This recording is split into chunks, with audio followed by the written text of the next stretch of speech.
I usually get straight into working on the car, but this video requires some extra introduction. If you've been following my updates, you know I finally graduated college for computer science last month. As I've mentioned before, my plan was to devote all of my time to filming my MR2 cinematic. It's this big project that I've been planning for months, and now is a good time to do it before I go and find a real job. I even released a teaser, which you're seeing shots from here.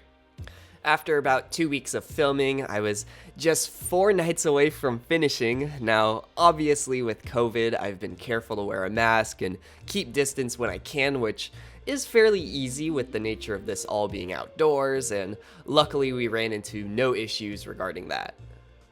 But one night, my friend invited me over for dinner, and literally the next day they texted me saying their COVID test came back positive. Now, this was extremely frustrating because, I wish they had waited until after getting their test back before having me over, but regardless, I had to cancel the last couple nights of filming and quarantine myself for 10 days. Absolutely terrible timing. So I sat in bed the next couple days with the worst sickness I've had in years. During that time, I watched my incomplete video over and over and kind of realized a few things. I was mostly happy with the cinematic so far, but something felt incomplete. The main story of the video was it followed an abandoned MR2 that is fixed up and enters the world of car culture and even street racing. It's not really a spoiler since it's kinda obvious where the video is going, but it ends in a race. But the thing is, the car doesn't really progress or evolve at all throughout the video, which for a story to be about working on cars doesn't really make sense. Project cars are constantly being worked on and improving, but the MR2 in my video is the same junk beater from start to end. So I decided, you know what, I already have to spend some time alone, and I'm still floating around this time in my life where I don't have any real responsibilities yet, so why not start repainting my car and doing body work? That way it's done and out of the way while I have the time, and is all nice for the finale of my video. And that's what I decided to do. Now, to be clear, I don't expect to have this done by the time my quarantine is up. I mean, I've already wasted like 3 days sitting at home, but I'm hoping it doesn't take too long that the video isn't on hold forever. But ultimately, I think it's a great decision for the video because it'll just give that little extra story and just a little extra length to the video overall. And of course, hopefully I'll have a nice looking car by the end too. So here we are, day 3 or 4 of my quarantine. I've been pretty sick, but today I really only have a sore throat, so I'm getting better. The first thing on my agenda for repainting is actually picking up some free doors. My car is fairly straight, but there is a major dent on my passenger side around the door and the rear fender.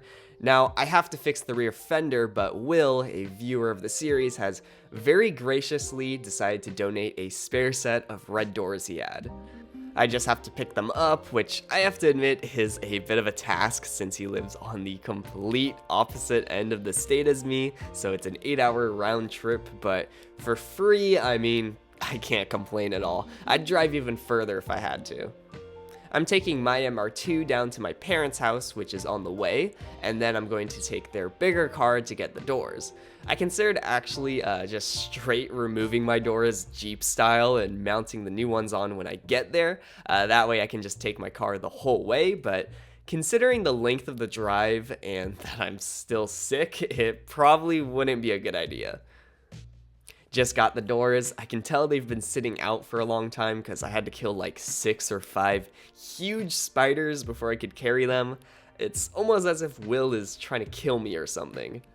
Now, time to drive the car back to my parents and take my MR2 back to Bellingham.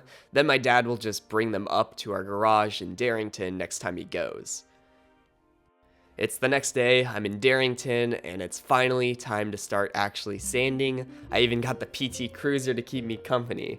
So usually what you would do is garage your car and not drive it while you do bodywork and paint, but luckily for me, since we have all those spare parts, I almost have an entire spare of every body panel. So my plan is to pop off my panels and do all my work on them off the car, while I drive around with the spare blue panels for now. The only panel we were missing was a hood, but I found a dented up one for $5 a couple hours away a few weeks ago. Like, I could drive the Celica for now, but it's just been sitting for so long I almost fear something is gonna go out on it, so I'd rather drive this since I know it'll most likely be fine. And I know some of you have been asking about buying the spare parts we have, but I just have not had time to go through everything, decide what to keep, and list the rest. I was planning on doing it after my cinematic, but then this happened, so hopefully I can get around to it soonish. So yeah, I'm just doing a quick 320 grit wet sand of the panels on the car, then I'll pop them off when I'm done. We'll see how far I get today since it is my first day at it and, I'm still a little sick. I guess I should kind of outline the plan for everyone too. I've never actually done bodywork or paint before, so I'm kind of just going off of whatever my dad tells me to do. From what he says, what you want to do is sand everything down with 320 grit sandpaper. You only need to take off the top layer of paint when doing this. You don't need to necessarily go down to bare metal unless there's deeper damage. Then you spray a couple coats of normal gray primer. Then after that, you spray a thin coat of red primer on top. What this is for is so you can sand it off again with 320 and see if there are any dents or warps in the panel. I'll explain this more when we actually get there. If there are dents, then you fill them with Bondo, but if the imperfections are minor enough, then primer will even it out fine. So from there, you spray another layer of primer, then you sand that down with 400 grit, then 600 grit to get it nice and smooth. After that, you can finally spray your actual base coat, which is the color of the car. Then of course, you have to sand that down with a high grit sandpaper to be even more smooth. Then finally, after all of that is done, then you spray the clear coat and of course, sand that down with really high grit sandpaper so you can get it as smooth and shiny as possible. Now, to anyone who doesn't know much about bodywork, that sounds pretty simple when I lay it out like that, but that is a lot of work and time because even after you spray, it's not like you can immediately sand it, you gotta wait overnight for it to dry enough. Also, it's worth noting if you weren't trying to do any bodywork and only repaint, then you could cut out some steps like the first primer layer that just gets sanded off anyways, but I want to go for a semi-decent job and fix major stuff. Again, I got nothing better to do now, so I'm hoping I can get it all done in a reasonable amount of time. And there we go, I'm done for the day. Kind of short session, I only really did the engine lid and front hood, but I'm starting to feel a bit tired from my sickness. The other thing is the trunk has quite a bit of leftover plasti dip under where the spoiler was, so I need to bring my Goo Gone to clean that up, plus the hood even has a few spots I could wipe too. Man, does that look funky. We're gonna have a lot more blue by the end too, but it's only for a bit. Okay, it's a couple days later. I now feel completely fine, though I still have a while before my quarantine is over. I've decided it's easier to just sand these panels off the car on a sawhorse, so I'm gonna just get straight into removing the fenders, front lip, side skirts, and possibly bumper too. Removing the fender isn't too hard, but there are definitely a lot of hidden bolts, plus you have to pretty much remove the side skirts and lip in order to get it fully off too. You can see me using scissors because my front lip isn't even bolted on like it's supposed to, it's just zip tied in place. I also need to remove the headlight covers too. Obviously I plan on painting them as well, but they also just block a couple of the fender bolts underneath. The side skirts are actually the easiest to remove, but what's really annoying is you can't remove the back piece or even the mud flaps without removing the back wheels, so those will just have to wait. I'm actually pretty concerned about how I'm gonna fix this front lip since it's so destroyed. There is a company that makes an aftermarket one called a Buddy Club lip that is close to the original but a little chunkier. I actually like it, but it's like $200, which I don't have right now. If fixing this goes terrible, then maybe I'll just deal with it for now and save up and get that one later though.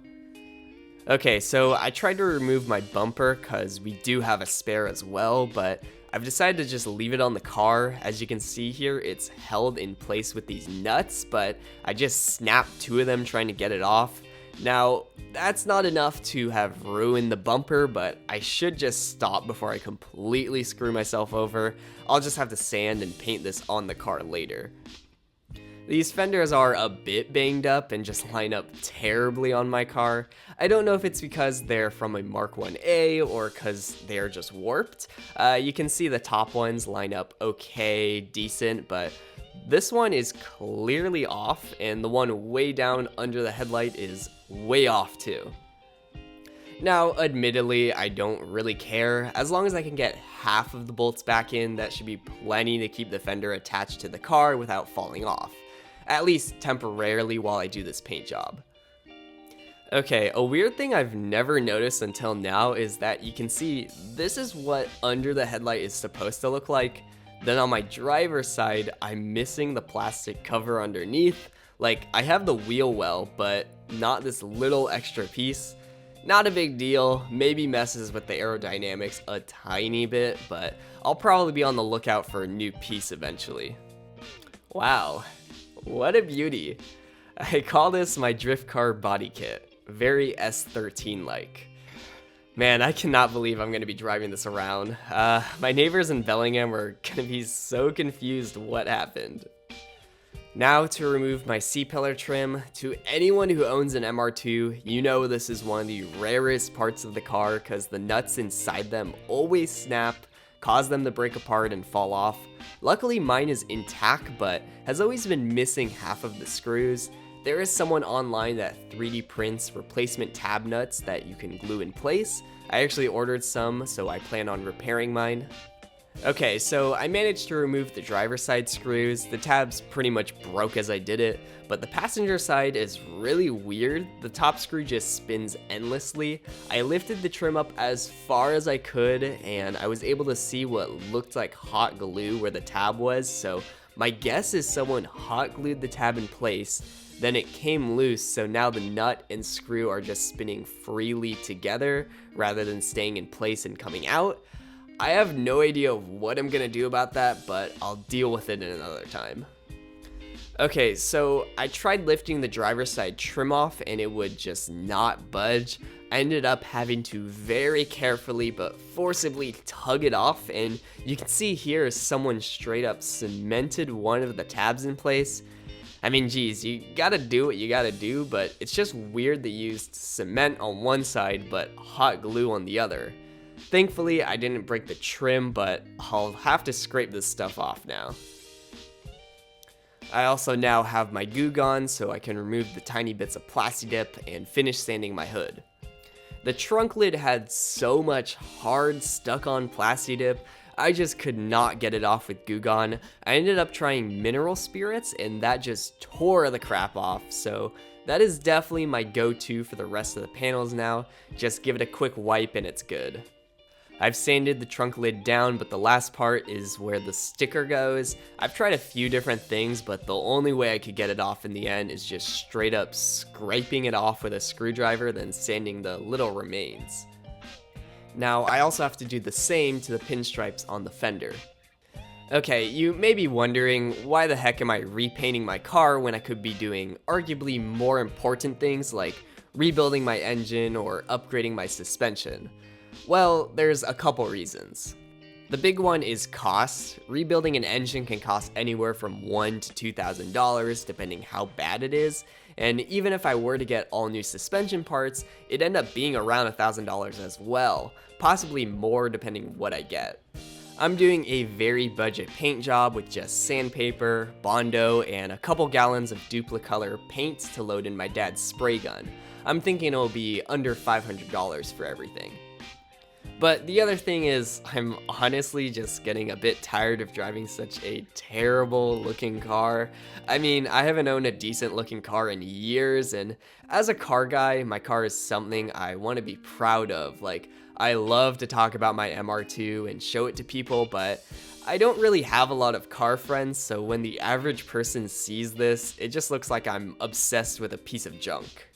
I wouldn't say I'm insecure about the car. I mean, I truly love my MR2 and I know what it is, but I want others to look at it and appreciate it as much as I do. So here we are, painting my beater MR2.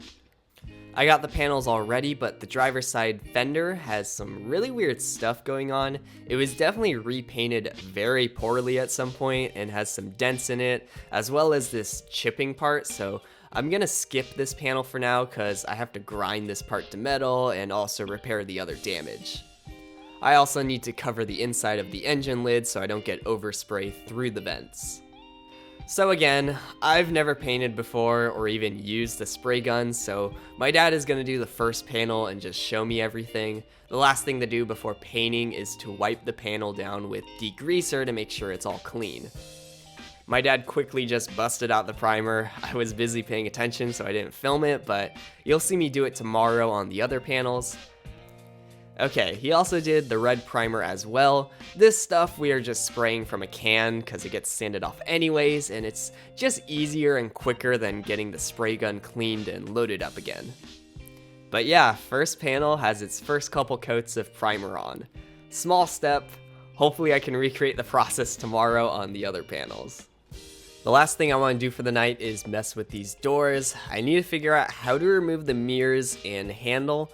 I'm only going to be using the new passenger door and keep my current driver's door, but I'm going to use this spare driver's door as a test to remove these things, just in case I break something. So first thing to do is get the window up so it's out of the way. Removing the mirror is easy, it just pops off from the inside screws. Getting the handle off is another story though. Even with the window up all the way, you have to reach a wrench in there to unmount the handle. Of course, being made of cheap 80s plastic, the mounts of course broke. So hopefully I have better luck on the other doors.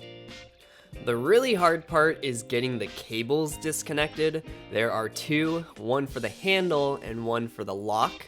I can't really get a good look in there, but it appears they are held in place with little plastic clips, so I think we know where this is going. Okay, so I had to just forcibly break one of these out because I really couldn't see how they worked inside the door, but now I think I get it. You're supposed to take a screwdriver and press it up against this tab. It takes some trickery, but then it'll unclip and you can freely remove the cable. I know I'm just gonna break a couple of these things, but luckily I managed to find replacements online. The only problem is they come in two sizes. The big 5mm ones are for the handle cables, but I haven't found replacements for these small 3mm lock ones yet. So hopefully I can manage to not destroy mine between the couple doors I have. Time to do the real thing on the passenger door now. Of course, the handle mounts were already broken on this one too, so I guess I'm just gonna have to use my red handles for my current doors now, assuming I don't snap those too. The cables are of course super hard to reach even now that I know how they work, and there's a lot of sharp metal in there too, so I cut my hand a bit. When you're dealing with lots of paint and chemicals, a cut on your hand is exactly what you want, but in the end, I did manage to get it off. The screws that hold in the mirror are all stripped up, so I don't know if I'll be able to remove this easily or not. I guess worst case, I just swap the red mirror on my current door with the spare black mirror from the new door, but I still would like to get them off, that way they're out of the way for painting. Alright, that's enough frustration for one night. I'm just gonna call it. I'm not gonna get that mirror off right now. I've been coming back and forth here for the past few days, and I've decided to just spend the next 2 nights here and get as much done as I can. First thing I gotta do is move the Mustang Mach 1 out of the way so I can paint. My dad is coincidentally also doing body work and paint on it at the same time I am. Speaking of which, every episode you guys seem to ask if I could give a tour of my dad's car collection, but I literally already have an entire video on that from last summer. It's called Mountain Loop Car Barn Tour. I even started to make a whole series where I go through each individual car, but I only got 3 cars in before the winter came in, so I plan on continuing the series after all this is over with. My next episode is meant to be on our Lada. But anyways, if you want to see all of our cars, just watch that video. I'll link it in the comments if you really can't find it. Now it's time to do my first ever paint spray on my own. I have a few panels I want to get done at once, so I got 2 sawhorse pairs set up. I'm going to spray on one, then carefully move the panel to the other so it's out of the way to dry. Of course, I gotta first wipe all the panels down with Degreaser. Okay, so on the hood, I kind of forgot I had to remove these little windshield washer jets, and man, they are super tricky to get out. They clip in, but have a support brace right under them, so you have to use very thin and long pliers to reach them. I didn't have any, so I had to tape up some scissors and use that. Then I used a screwdriver to help pop it off, and I managed to ding the hood a little. Unfortunate, but I should be able to repair it, hopefully. Just kind of annoying. I just got a little carried away with how hard it was to pop this out, so frustration got the best of me. Luckily, getting the second one out was a lot easier now that I know what I'm doing. No damage was left this time. My original intent was to remove these things and fill the holes, cause mine seemed clogged up with what I assume is Plastidip, but I've thought it over, and I think it's probably best I try to replace them, cause I want to someday road trip this car, and who knows what kind of stuff I'll encounter on that journey, so it's probably best not to delete them. Hopefully I can pop the ones off the spare hood and just use those, or maybe find new replacements. And now it's time to assemble the spray gun. I'm hoping I get everything right from memory. You have to disassemble and clean each part in thinner after each use, which is why it's apart right now. For the paint, I'm going to be using some cheap Duplicolor lacquer-based stuff. Now, from my research, lacquer is a more old-fashioned paint that was used up until the 80s. It's cheaper and easier, but not as durable versus more modern, urethane-based paints. So, you know, it's more likely to fade and chip over time. And that's fine, because again, this is my first time painting, so I don't expect this job to be perfect enough to be spending 2 to 3 times the cost on paint just for me to potentially mess something up. And ultimately, I don't plan on this being the final paint job for the car either. I just want to fix my dents and paint it with something that is relatively quick and cheap and looks better than how it was now, and will last a few years until I can someday afford a real professional job. My only bummer is I'm using Duplicolor red versus actual Toyota Super Red. I did some shopping, and the cheapest I could find a gallon of that color was $400, which is almost the cost of my whole paint job now. I even called the shop and asked how much it cost me to buy everything, and it came out to $1,000, so again, that's why we are rocking the Duplicolor for under half the cost.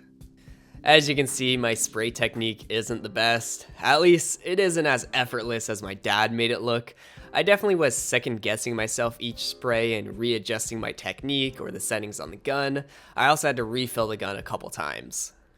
The paint overall came out a bit orange peely, so I think I have the wrong settings on the gun or something, but ultimately, it really doesn't matter. Even if I did a worse spray job, it's just primer, so it's being sanded down anyways. This isn't even the final primer, this is just the primer to check for dents too.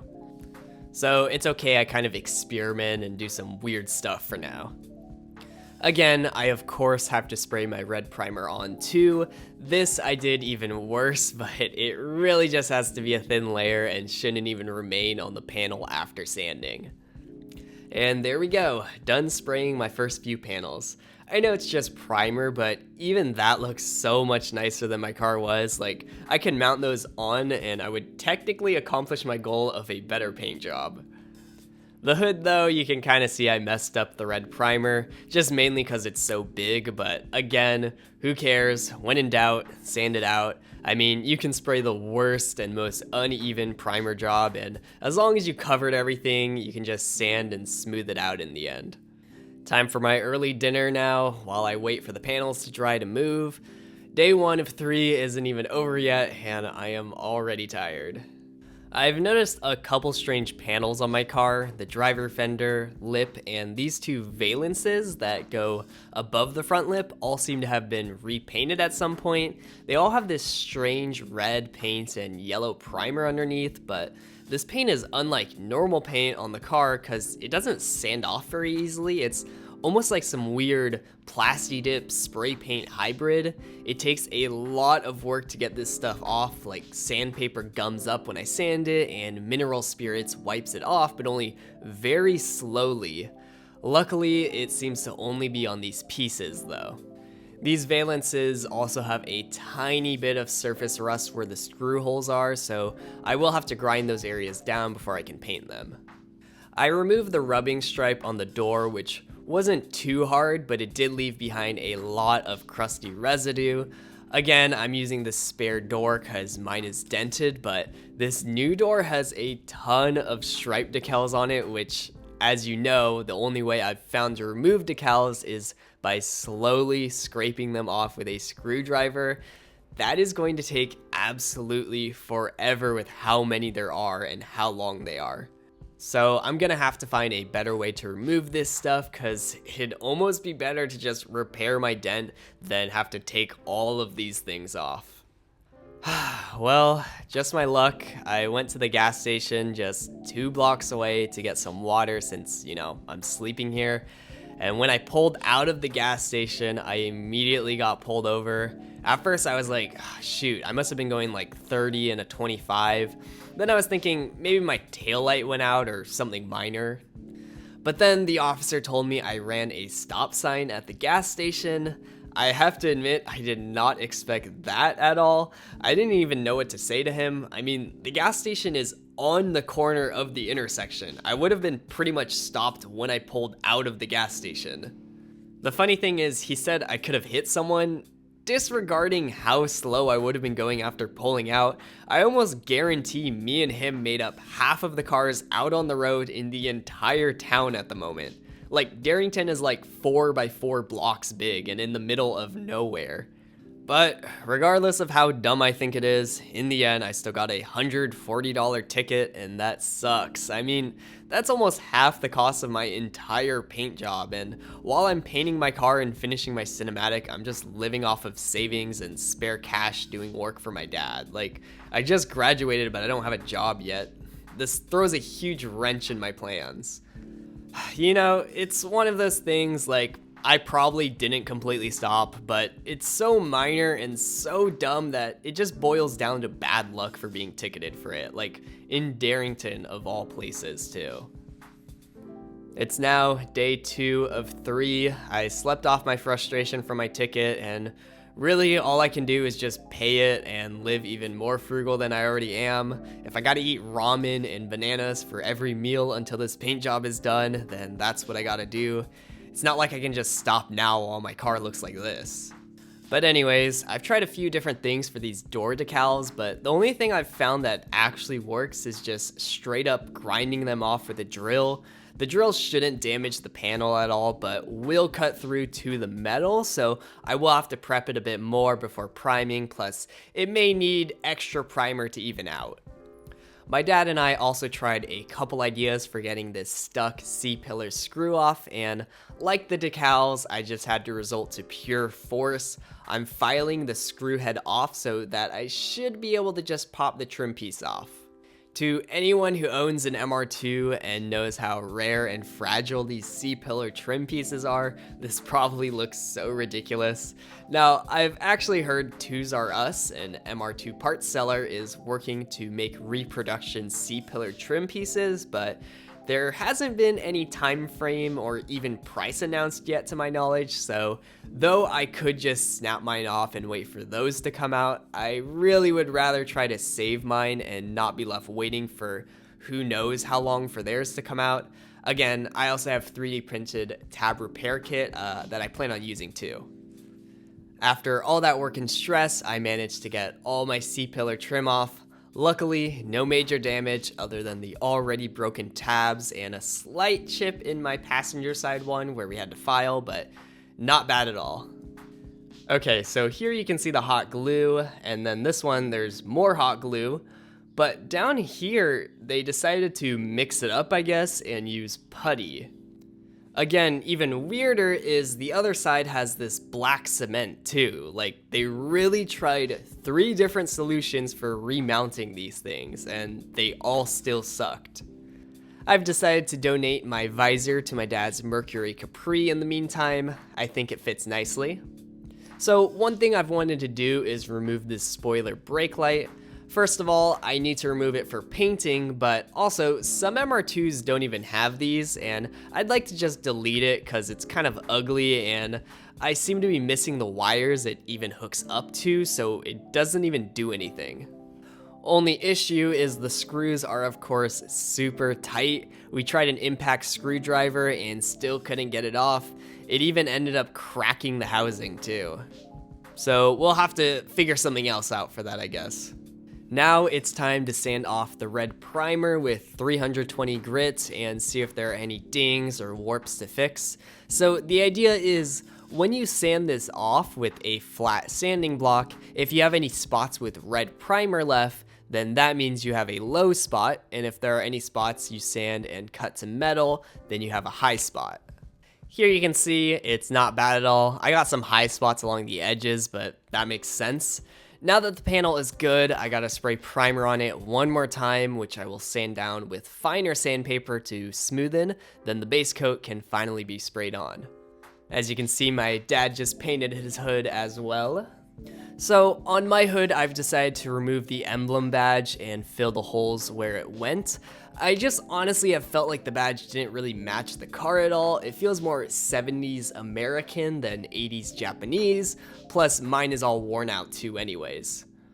I also am going to fill the hole on my trunk lid where the spoiler brake light wire goes. There's actually supposed to be this rubber piece that hides this, but of course I'm missing it, so I might as well just fill the thing. Another thing I want to do is fill in my cracked side skirt with Bondo as well. I got this adhesive patch which should hold it together while the Bondo sets. I also have a bit of damage on my other side skirt, which I'll fill too. That one isn't a crack, but more just some scraped up edges. Like painting, I've never done this before, so here goes nothing.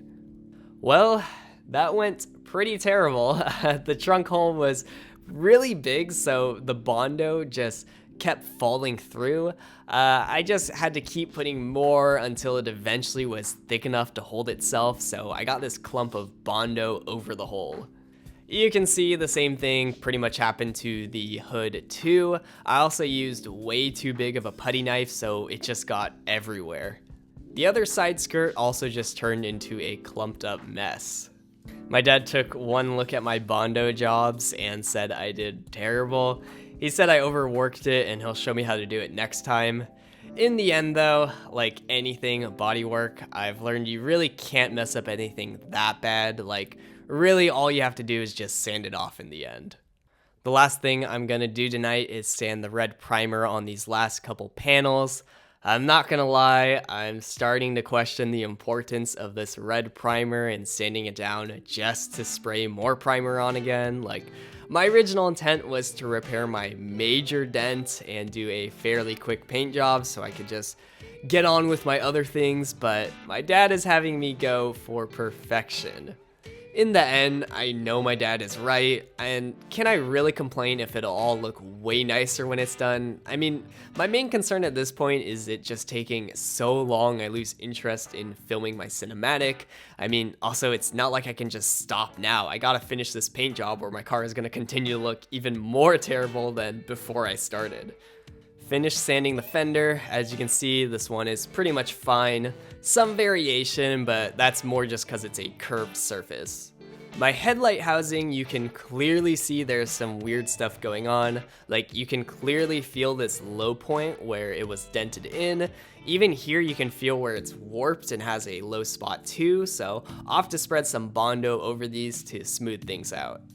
So again, I mean, my dad is right. I wouldn't have noticed this on my own, and it's probably worth doing this extra step so I can get this stuff taken care of, but man, this just takes forever. At least the car is hopefully gonna look really nice and straight when it's done.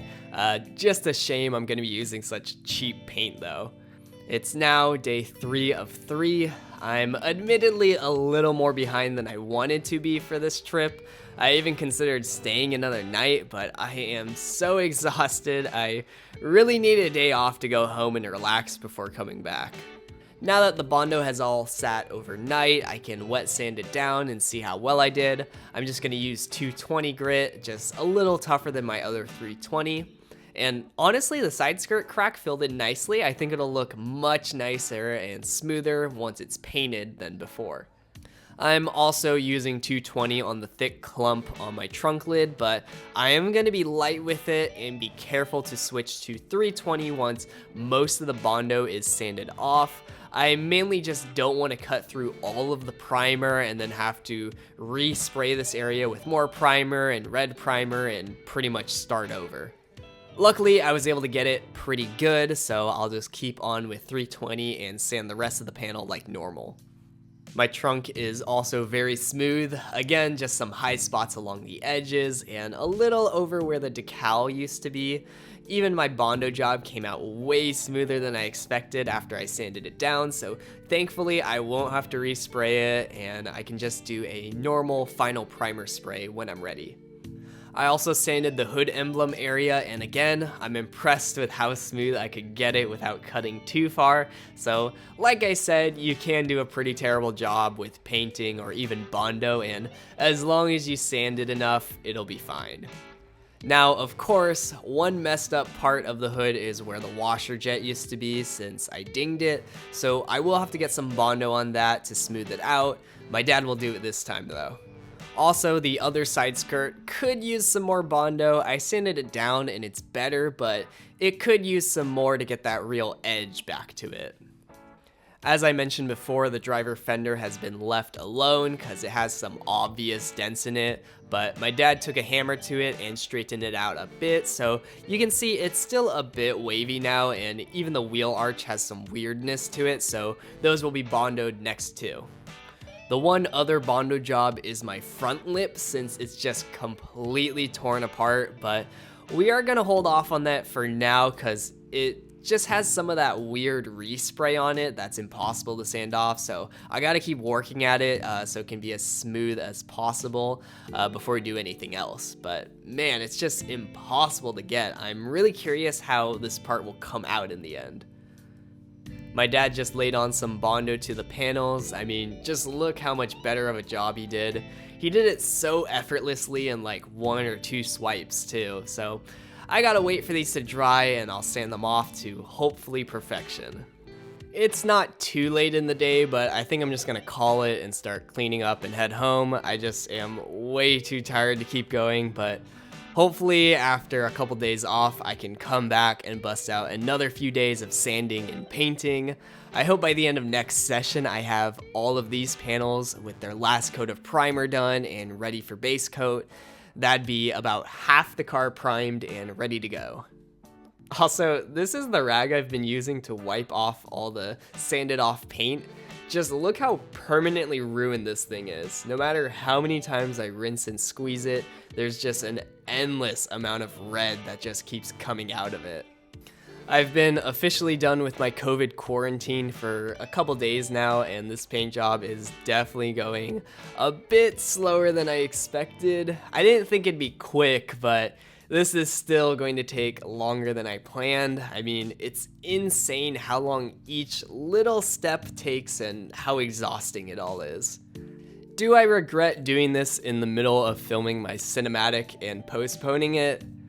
A little bit, but I will say it'll all be worth it in the end when the car looks infinitely better than it did before and the video just has that little extra flavor to it. Until then though, I'm stuck driving this absolute piece of junk. I wouldn't say I was embarrassed of my car before, but now I kind of am. As always, I have to give a massive thanks to my patrons and everyone who's donated. We got Raleigh, Larry, Dylan, Matouche, Eddie, Jordan, Dusty Umbreon, Andy, Anthony, and Olid Lavoy. Hopefully I pronounced that last username right. And thanks to Will for the spare doors too. Now, I always am super thankful for any donations I get, and I don't want anyone to feel like they need to give me anything for these videos. But I will say, of all times in my life, if you ever wanted to donate, this is a good time. Until this is done and my cinematic is filmed, I am just kind of floating through life. Honestly, maybe I'll find some spot to list all my donors' names on my car somewhere, like under the hood or something too. Hopefully, we will have most of the job done by next video. It's funny, I'm supposed to be taking it easy the next couple days to regain my energy, but my friend is actually engine swapping his 2nd gen MR2 with a Beams motor, so I'm going to be filming that over the next couple days to make a mini series on it. But anyways, see you all next time. Remember, when in doubt, sand it out.